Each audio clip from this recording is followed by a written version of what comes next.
It's possible to create reminders via the Share menu in other apps such as Safari and Mail. Here on this MacBook Neo webpage, go to the Share button and select Reminders. The resulting panel is auto-filled with the link to this page and the page title. Click on the title to edit it or add information to the reminder. We also have the full Reminders info panel available for further editing. At the bottom of this panel, we can set which list this reminder is saved to.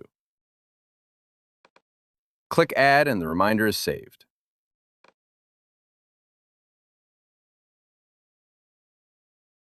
Next, let's head into the Mac Mail app. I'm going to select a bit of text in this message, then right-click on it and select Share to Reminders. The text that was selected is automatically added to the notes area of the new reminder, and the subject of the email becomes the title of the reminder. Of course, we can edit either of these items along with any other part of the reminder, as well as select which list to assign it to.